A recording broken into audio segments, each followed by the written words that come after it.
2026년도를 시작하면서 일어나라 빛을 발하라 라고 말씀을 드렸습니다. 그리고 일어나서 빛을 나타내는 삶을 살기 위해서 어떻게 해야 되는가? 하나님을 경외해야 된다. 또 하나님을 경외하는 것의 가장 기본이 무엇이냐? 예배의 성공자가 되어야 된다라고 말씀을 드렸어요. 또한 하나님의 말씀을 따라 살기 위해서 우리는 이웃과 화해하고 이웃을 사랑해야 한다라고 말씀을 드렸습니다. 그리고 손으로 수고해야 한다라고 말씀을 드렸어요.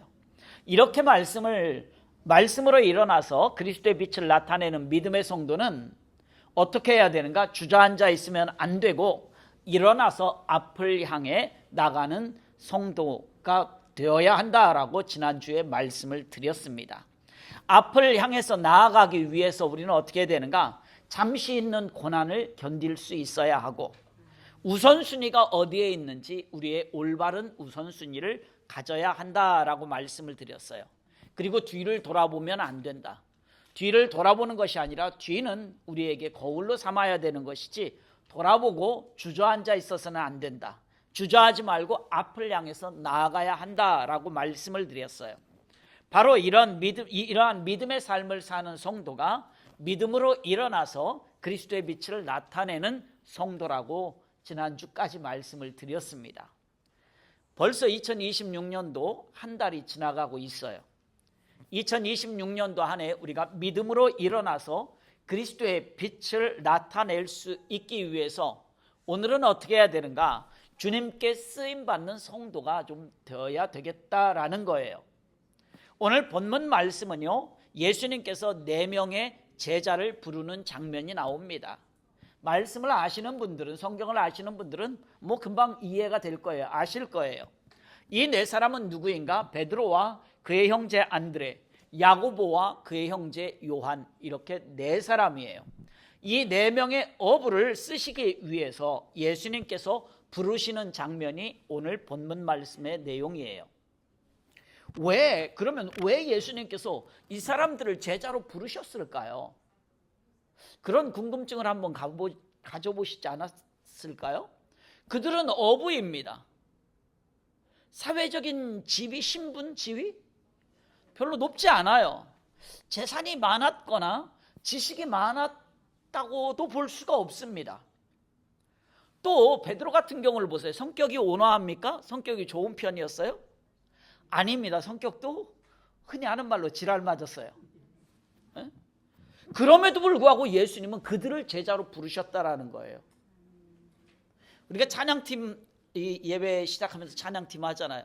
찬양팀도 아무나 데려다 쓰지 않습니다. 독불장군 나는 내 마음대로 할 거야. 안 해요. 기왕이면 잘하는 사람 같이 함께 하고 싶잖아요. 예수님도 기왕이면 좀 똑똑하고 사회적 지위도 있고 돈도 있는 사람을 제자로 삼으면 좋은데 왜 굳이? 이것이 바로 무조건적인 하나님의 은혜라는 것입니다. 이러한 우리를 부르셔서 쓰임받는 일꾼이 되게 하신다라는 거예요. 이 제자를 부르신 거예요. 그런 제자를 무조건적으로 불러주시고 무조건적인 사랑을 주신 거예요. 이 베드로, 요한도 생각할 때에 왜? 이렇게 생각할 수 있어요. 그런데 그것이 아니라는 것입니다. 이와 마찬가지로 하나님께서 죄인된 우리를 왜 부르셔서 하나님의 자녀로 삼아주셨을까요? 그것도 무조건적인 하나님의 사랑, 하나님의 은혜라는 거예요. 내가 사회적 신분이? 내가 지식이? 내가 재산이? 아니요. 상관없었어요. 세상에서 미련하고 약하고 천하고 멸시받고 없는 자를 선택해서 하나님의 자녀로 삼아주신 거예요. 이것은 무조건적인 하나님의 은혜고 하나님의 사랑이라는 거예요. 그렇게 해서 우리를 어떻게 하신 거예요? 하나님의 자녀 삼아주신 거예요. 그리고 하나님께 쓰임받는 일꾼으로 불러주신 겁니다. 무슨 자격이 있어서가 아니에요. 오늘 본문에 이 4명의 제자들을 볼 때에 또 사단의 종로로 타던 우리가 하나님의 자녀가 된 것을 볼 때에 하나님께서 쓰시는 사람은 육체적으로 강한 것, 사회적인 지위가 있는 것, 지식이 많고 적은 것, 이것 보신 것이 아니라는 것입니다. 육체적으로 강하지 못해도, 사회적인 지위가 없어도, 지식이 조금 부족해도 하나님께서 쓰신다는 거예요. 그러면 하나님께서는 어떤 사람을 쓰실까? 구체적으로 오늘 본문 말씀을 통해서, 자, 쓰임받는 일꾼이 되자 그랬는데, 제가 지금 방금 서론에서 말씀드린 게 그거예요. 나는 뭐 재산도 없는데, 나는 뭐 육체적 강함도 없는데, 나는 지식도 없는데, 이걸로 쓰고 안 쓰고가 아니라는 거예요. 전적으로 하나님의 은혜라는 것입니다. 그러면 도대체 하나님은 어떤 사람을 쓰실 거냐 이거예요. 오늘 본문 말씀을 통해서 잠시 은혜를 나누기를 원합니다. 우리 본문 마가복음 1장 16절 말씀을 한 번 더 함께 읽습니다. 갈릴리 해변으로 지나가시다가 시몬과 그 형제 안드레가 바다에 금을 던지는 것을 보시니 그들은 어부라. 아멘. 우리 한 절 더 봅니다. 19절 말씀도 함께 읽습니다. 조금 더 가시다가 세베대의 아들 야고보와 그 형제 요한을 보시니 그들도 배에 있어 그물을 깁는데. 아멘. 이 방금 읽은 두 말씀을 보면 두 사람씩 각기 다른 배에 있었다라는 것을 알 수가 있죠.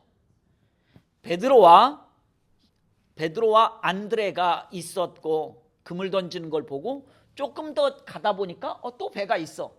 근데 거기에서는 야고보와 요한이 있었어요. 그물을 깁고 있었어요. 그들이 지금 하는 일도 조금 달라요. 방금 말씀드린 대로 베드로와 안드레는 고기를 잡으려고 그물을 던지고 있었고, 그 다음에 야고보와 요한은 그물을 아직 고기를 던져서 잡았는지 안 잡았는지는 몰라도 지금 끊어진 그물을 수리하고 있었다라는 거예요. 이것은 무엇을 말하는 것일까요? 그들이 얼마나 많은 성과를 가져왔느냐가 문제가 아니라는 거예요. 그들은 지금 자신의 삶의 현장에서 자기 자신에게 주어진 일에 최선을 다하고 있다라는 거예요. 그들이 고기를 많이 잡아야만 최선을 다한 것일까요? 그물이 안 찢어지게 온전히 그물이 잘 있어야만 그들이 최선을 다한 것일까요? 아니라는 것입니다. 그들은 지금 자기 자신이 해야 할 일을 게을리하지 않고 상대방을 탓하지 않고 묵묵히 주어진 일에 최선을 다하고 있는 모습이에요. 그물이 찢어졌습니다. 그물을 수리하고 있습니다. 야고보가 요한을 탓하지 않습니다. 야, 너 때문에 그물 찢어졌잖아. 요한이 야고보를 탓하지 않습니다. 뭐 나 때문이라고, 너 때문이잖아 라고 탓하지 않고 있습니다. 그물을 던졌습니다. 고기를 얼마나 잡았는지 모르겠어요. 야, 너 때문에 고기 안 잡혔어 라고 탓하지 않고 있다라는 거예요. 두 사람이 함께 했기 때문에 어떤 결과가 나왔든지 상관이 없다라는 거예요. 그 결과에 상관없이 지금 나에게 주어진 일에 최선을 다하고 있다라는 거예요. 바로 하나님은 이런 사람을 쓰신다는 것입니다.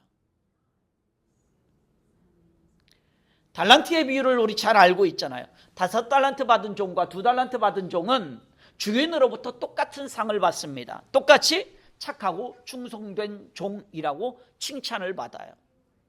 달란트의 많고 적음이 아닙니다.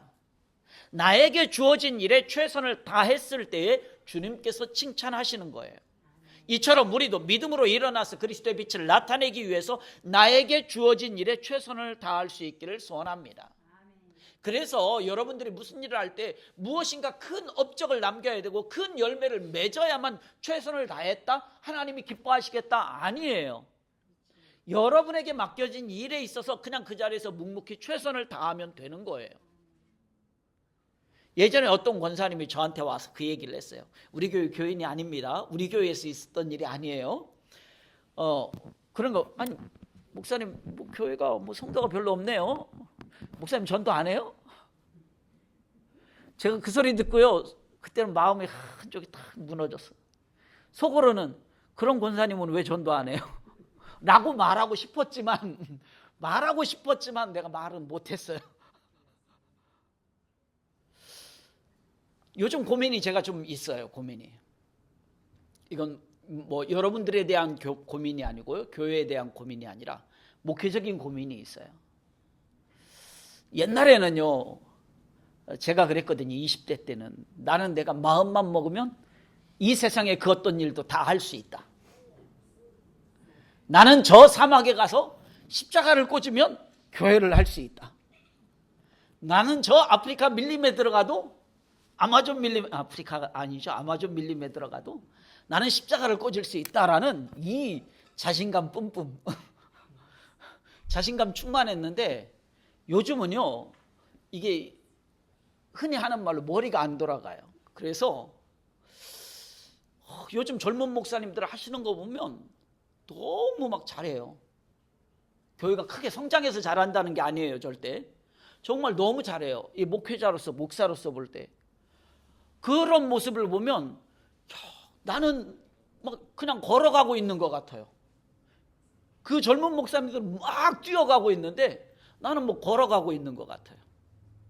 그래서 제가 고민이 많아요. 구체적으로는 말씀을 안 드리고요. 그런 고민들이 있어요.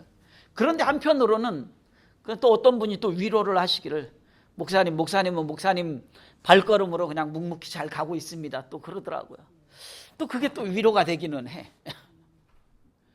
그런데 중요한 것은 뭔가, 오늘 말씀에서 중요한 것은 다른 사람들과 비교하는 게 중요한 것이 아니에요. 뭐 전도 얘기 나왔지만 전도는 다 누구나 다 해야 되는 거예요. 목사이기 때문에 해야 되는 게 아니라 하나님의 자녀이고 예수 그리스도의 제자이기 때문에 해야 되는 거예요. 우리는 권사이기 때문에 해야 되는 것이 아니라 하나님의 자녀이기 때문에 하는 거예요. 그러니까 우리는 그걸 가지고 비교하지 말자라는 거예요. 그냥 나에게 주어진 달란트 있잖아요. 여러분에게 각자에게 주어진 달란트가 있습니다. 그것을 가지고 묵묵히 최선을 다하는 거예요. 그러면 그 결과가 어떻느냐? 그거 보지 마세요. 무조건 많이 남겨야만 큰일 했네. 아니에요. 그렇지 않습니다. 주님은 우리에게 엄청난 결과, 매우 큰 열매를 기대하지 않습니다. 다만 우리에게 주어진 일에, 나에게 주어진 일에 최선을 다하는 삶을 살기를 기대하고 있는 거예요. 네가 너 최선을 다하는 삶을 살고 있어? 이걸 우리에게 기대하지, 너 얼마나 많이 남겼어? 이걸 기대하지 않는다고요. 주님은요, 이 안에 우리에게 쓰임받을 수 있는 기회를 저와 여러분들에게 주셨어요. 우리에게 주신 이 기회를 안 돼, 못 해 라고 말하면서 기회를 버리지 않기를 소원합니다. 나는 능력이 없나, 나는 육체적 힘이 없는데. 엊그저께 뭐 하나 저 선반에 올리는데요, 제가 우리 청년 시켰어요. 금요일날, 야 이하나 이리 와서 이것 좀 나 좀 도와줘, 이거 좀 저 올려야 돼, 의자 밟고 올려야 돼. 그랬더니 보더니 그냥 해도 될 것 같은데요, 이렇게 쓱. 이야, 내가 놀랬어요. 키가 확실히 크니까 키 큰 사람들의 이 공기는 좀 다른가 봐. 와, 제가 놀랐어요. 저는 당연히 의자 놓고 올라가서 올려야 된다라고 생각을 했는데 얘는 저에게 당연한 것이 저 친구에게는 당연한 게 아니었어요. 없어도 되는 거였어요. 야, 신기하더라고요. 역시 키가 크긴 크구나라는 걸 다시 알았습니다. 오늘 뭐냐면요, 우리는 그렇기 때문에 나는 못해, 나는 안 돼 라고 말하지 말라고요. 그러면서 나에게 주신 이 기회를 놓치지 말라고요. 만약 그렇게 한다면 우리는 한 달란트 받은 종과 같은 사람이 되고 마는 것입니다. 오늘 이 본문의 네 사람처럼 자기 자신에게 주어진 일에 최선을 다하는 신앙생활이 다 되실 수 있기를 소원합니다. 그래서 주님께 쓰임받는 복된 성도가 다 되시기를 주님의 이름으로 축원합니다. 우리 하나님 말씀 한 구절 더 봅니다. 본문 마가복음 1장 18절 말씀을 함께 읽습니다. 곧 그물을 버려두고 따르니라. 아멘. 예수님께서 17절 말씀에 나 따라올래? 라고 불렀어요. 그랬더니 베드로와 안드레가 즉시 순종하는 장면이에요. 방금 읽은 말씀을 보면 곧이라고 말씀하고 있어요. 곧은 뭐예요? 즉시. 하나님은 어떤 사람을 쓰시는가? 즉시 순종하는 사람을 쓰시는 거예요. 베드로와 안드레는 즉시 순종했어요. 예수님의 부르심에 즉시 순종했습니다. 야고보와 요한도요, 예수님께서 부르실 때 즉시 주님을 따랐습니다. 20절에서. 이처럼 즉시 순종할 수 있는 것은 왜 순종할 수 있는가? 어떤 사람이 순종할 수 있는가?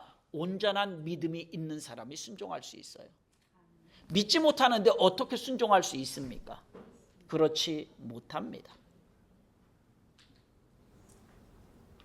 그렇지 못해요. 이 네 사람이 예수님이 부르시는 순간에 믿음이 있었는지 없었는지는 성경에서 구체적으로 기록되어져 있지 않습니다. 그러나 그들이 즉시 순종했다라는 모습을 볼 때에 그들에게는 예수님을 믿는 믿음이 있었다고 우리는 볼 수가 있는 겁니다. 오늘 우리도 주님을 믿고 그리스도를 고백하고 있어요. 그죠?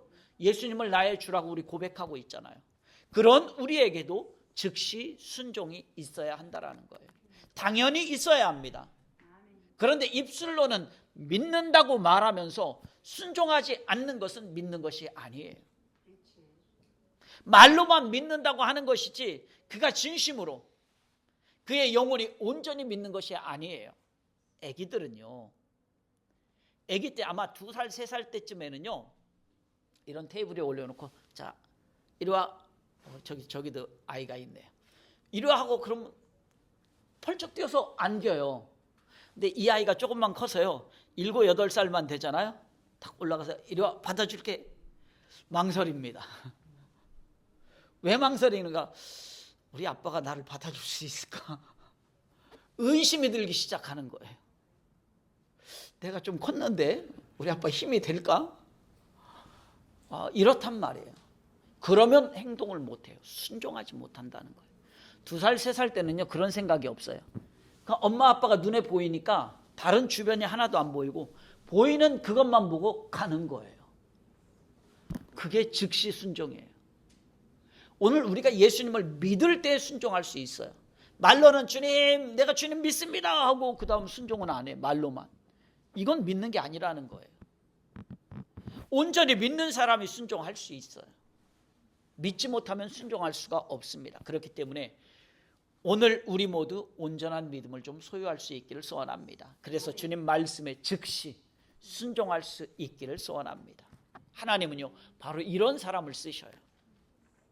그런데 여기에는요, 우리의 좀 결단이 좀 필요합니다. 결단이 필요해요. 순종하는 데엔 결단이 필요하다고요. 기회를 놓치지 말아야 돼요. 순종하는 데 있어서. 오늘 본문에 나오는 이 네 사람을 한번 보자고요. 이 네 사람. 네 사람은 이런 결단이 좀 있었어요.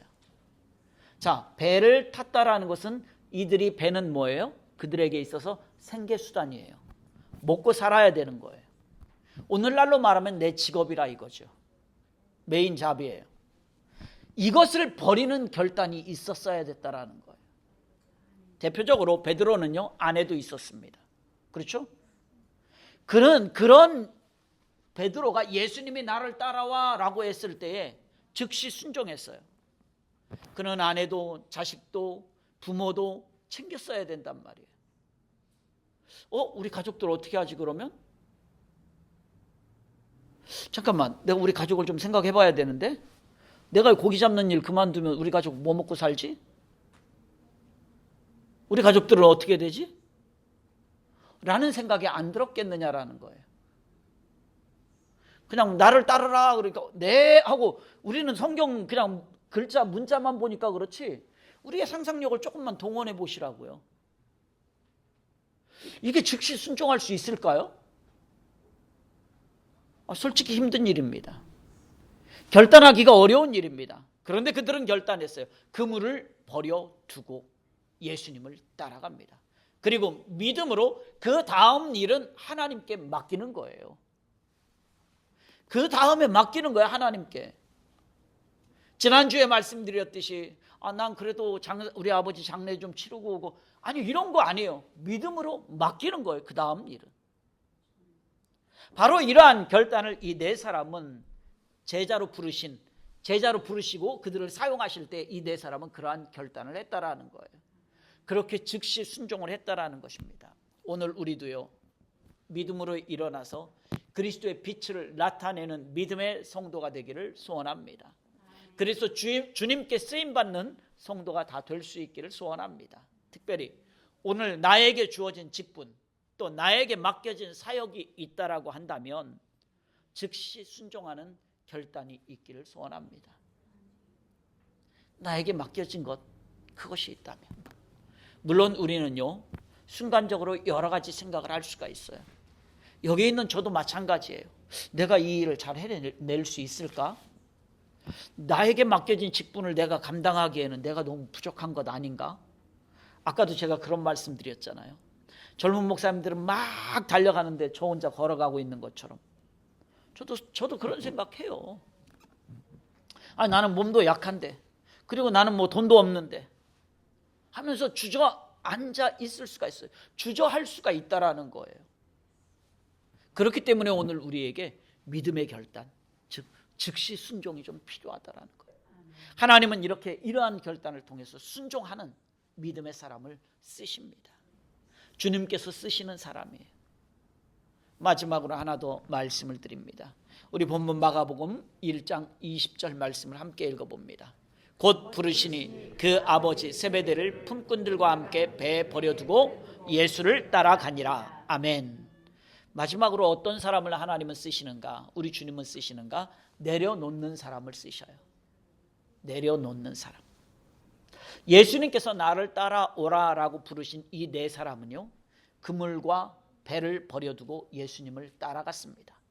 심지어 야고보와 요한은 누구까지도 내버려 두었냐면요, 아버지, 함께 일하는 일꾼들도 있었어요. 그러니까 배가 좀 컸나 봐요. 함께 일하는 일꾼들도 있었던 거 보니까 그 사람들도 그냥 그대로 둔 채 예수님을 따라갔어요. 방금 전에도 말씀드렸듯이 이것은 매우 어려운 결단이라는 거예요. 어부에게 배와 그물은 살아가야 될 생계수단이에요. 어쩌면 그 가족이 가지고 있는 전 재산일 수도 있습니다. 그에게 있어서 전 재산일 수도 있어요. 그리고 함께 일하는 품꾼이 있었다 그랬잖아요. 그러니까 이 배와 그물을 통해서 우리 가족만 먹고 사는 게 아니에요. 품꾼이 있었다라는 얘기는 그들도 먹고 살았잖아요.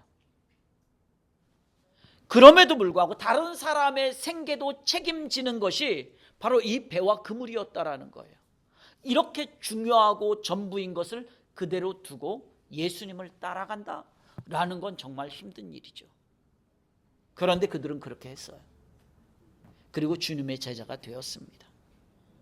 이용규 선교사님이라고 혹시 들어보셨는지 모르겠어요. 책이 있습니다. 내려놓음이라는 책이 있어요. 몽골 선교사로 가셨던 분이시죠. 기회가 되면 그 책을 읽어보시기 바라겠고요. 그리고 그분이 쓰신 또 다른 책이 있어요. 오래됐습니다. 더 내려놓음이라는 책이 있어요. 그리고 이번에 얼마 전에 또 한 권이 또 출간이 됐습니다. 제목을 제가 잊어버렸어요. 그 출간된 책은. 근데 어쨌든 내려놓음이 있고 더 내려놓음이 있어요. 내려놨는데 그것 가지고는 부족하대. 더 내려놔야 된대. 지금은 인도네시아에 있습니다. 어쨌든 자, 우리는 내려놓을 수 있어야 된다라는 거예요. 그 사람을 주님이 쓰신다라는 거예요. 우리 마태복음 6장 24절 말씀을 함께 읽어봅니다. 한 사람이 두 주인을 섬기지 못할 것이니 혹 이를 미워하고 저를 사랑하거나 혹 이를 중히 여기고 저를 경히 여김이라. 너희가 하나님과 재물을 겸하여 섬기지 못하느니라. 아멘. 자, 제가 앞에 말씀드렸던 오늘 본문에서 그물도 배도 다 버려두고 갔다 그러니까 그러면 나도 내가 가지고 있는 거 다 내려놓고 내 주님을 따라야 되나? 여러분 상당히 고민스러웠을 것 같아요. 그래서 그 고민을 조금 해결해 드리기 위해서 오늘 마태복음 6장 24절 말씀을 읽었습니다. 우리가 이 세상을 살아갈 때에 세상의 것들이 정말 많이 필요합니다. 필요하죠. 그런데 주님께서 말씀하시기를 두 주인을 섬길 수 없다라고 말씀하고 있어요. 하나님의 일꾼이 될 것인지 아니면 세상의 것을 따라갈 것인지 둘 중 하나를 따라가야 한다라는 거예요. 그래야지 우리가 하나님께 쓰임받는 일꾼이 될 수 있다라는 거예요. 그 하나님께 쓰임받는 일꾼이 되기 위해서 우리는 내려놓을 수 있어야 한다라는 거예요. 자, 오늘 이 말씀을 왜 또 드렸는가? 우리가 오늘 하나님의 말씀은 세상의 것들이 필요 없어 라고 말하는 것이 아닙니다. 세상의 것들이 필요합니다. 그러나 주님을 위해서 포기할 줄 아는 성도가 돼야 된다라는 거예요. 주님을 제대로 따르기 위해서 때로는 포기할 줄도 알아야 된다라는 거예요. 두 개 다 가질 수 없다라는 거예요. 두 개 다 가질 수 없어요. 애기들은요, 한 손에 과자 주잖아요. 이 손에 잡습니다. 또 과자를 주면 이 손에 잡아요. 그 다음 또 과자를 주면 입으로 뭅니다. 이 손은 안 펴요. 잡고 있는 거 안 펴요. 그 다음에 또 주면 이제 어떻게 해야 될지를 모르겠어. 도대체 이 아이는. 더 가져야 될 때는 내려놓을 수 있어야 되는데 이걸 내려놔야 더 가질 수 있잖아요. 근데 내려놓지를 못한다는 거예요. 바로 이걸 말하는 거예요. 이걸. 주님을 따르는 일에 방해가 되는 것이 있다라고 한다면 우리는 내려놓을 수 있어야 된다는 거예요. 그것이 전통이든 습관이든 어떤 것이든 상관이 없어요. 내려놓을 수 있어야 돼요. 때로는 우리는 가끔 그런 사람들의 이야기를 듣습니다. 아, 원래 내 성격이 원래 이래. 원래 나는 이런 사람이야. 아니요. 원래 그런 사람일지 모르겠지만 그것도 주님의 일에 방해가 된다면 우리는 내려놓을 수 있어야 된다라는 거예요. 물론 온전하게 다 내려놓기 어렵겠죠. 베드로도 그 질환 맞은 성격이 3년 동안 예수님 쫓아다녔어도요, 3년 동안 제자로 살았고 본인이 내가 그래도 누가 뭐하라 자타가 공인하는 내가 예수님의 첫 번째 제자잖아 라고 얘기해도요, 마지막 때 그는 칼 빼들고 휘둘렀던 사람이에요. 그리고 예수님이 십자가에 달리셨을 때 어땠습니까? 어린 여종에게 예수님 부인하고 욕까지 하면서 도망갔던 사람이에요. 물론 우리도 똑같습니다. 마찬가지예요. 내려놓는다고 우리가 다 완전히 해결되느냐? 아니에요. 그래도 우리는 내려놓을 수 있어야 된다는 거예요. 그러니까 내려놓음으로도 안 되고 더 내려놓음이 나오는 거예요. 바로 이거예요. 우리가 주님을 따르는데 걸림돌이 있다? 사람들과의 관계에서도 나에게 이익이 되는 일들에 있어서도 걸림돌이 있다 그러면 그거 좀 내려놓을 수 있어야 된다라는 거예요. 이것이 바로 그물과 배를 버려두었다라는 거예요. 오늘 말씀에 두 주인을 섬기지 못한다라는 거예요. 더 나아가서 우리는 여기서 한 발 더 나아가서 난 못하겠어. 안 돼. 내가 올해는 도저히 안 되겠어 하는 그것도 내려놓으셔야 돼요. 잘해서가 아닙니다. 능력이 있어서가 아니에요. 똑똑해서가 아닙니다. 제가 여기서 여러분들에게 말씀을 전하는 것은요, 여러분들보다 제 믿음이 출중해서가 아닙니다. 제가 여러분들보다 정말 기도를 더 많이 해서도 아닙니다. 그냥 하나님이 세워주셨고 하나님께서 맡겨주신 직분으로서 사역을 감당하는 거예요. 내려놓는 거예요. 저도 여러분이나 동일하게 하나님 앞에서 한 자녀예요. 그냥 여러분들도 하나님 앞에 한 자녀고 저도 한 자녀예요. 물론 교회 내에서 맡겨진 사역이 다르고 직분이 다른 것이지. 그래서 수요일 날 말씀드렸나요? 제가 설교를 하고 있지만 여러분 들으라고 하는 것 같지요? 아니에요. 여러분 들으라고 하는 게 아니에요. 이렇게 말하고 있는 내가 듣는 겁니다. 여기 있는 제가 듣는 거예요. 그래서 여러분 더 나아가서 교회에서 나 안 돼, 나 못해, 그것까지도, 그 생각까지도 좀 내려놓을 수 있기를 소원합니다. 우리가 먹는 것 때문에 내 몸을 더럽히지 않겠다라고 결단했던 사람이 있어요. 왕의 진미를 내려놓은 사람, 다니엘이 있습니다. 그런데 그 다니엘이 죽었나요? 오히려 하나님께 쓰임을 받았어요. 오히려 인정을 받았습니다. 이처럼 오늘 우리도 내려놓을 수 있기를 소원합니다. 우리가 주님을 따르는 데에 걸림돌이 있는 것들이 있다라고 한다면 그것을 좀 내려놓을 수 있기를 소원합니다. 그걸 내려놓을 때에 주님께서 우리를 쓰시는 거예요. 우리가 쓰임받는 일꾼이 되는 것입니다. 이렇게 내려놓을 때에 하나님의 말씀으로 일어나서 그리스도의 빛을 나타내는 삶을 살아갈 수가 있습니다. 말씀을 맺습니다. 사랑하는 성도 여러분, 우리가 2026년도 시작하면서 일어나라, 빛을 발하라 라는 말씀으로 시작을 했습니다. 하나님의 말씀으로 일어나서 그리스도의 빛을 나타내는 삶을 살아가고자 말씀으로 은혜를 나누고 또 삶에서 실천하고자 말씀을 통해 깨닫고 결단하는 시간들을 가졌습니다. 오늘 1월 마지막 주일에 우리가 믿음으로 일어나서 그리스도의 빛을 나타내기 위해서 우리 모두 주님께 쓰임받는 일꾼이 될 수 있기를 소원합니다. 주님께 쓰임받는 일꾼은 나에게 주어진 일에 최선을 다하는 사람이에요. 주님께 쓰임받는 일꾼은 즉시 순종하는 사람입니다. 주님께 쓰임받는 일꾼은 주님을 섬기는 데에 방해가 되는 것을 내려놓는 사람입니다.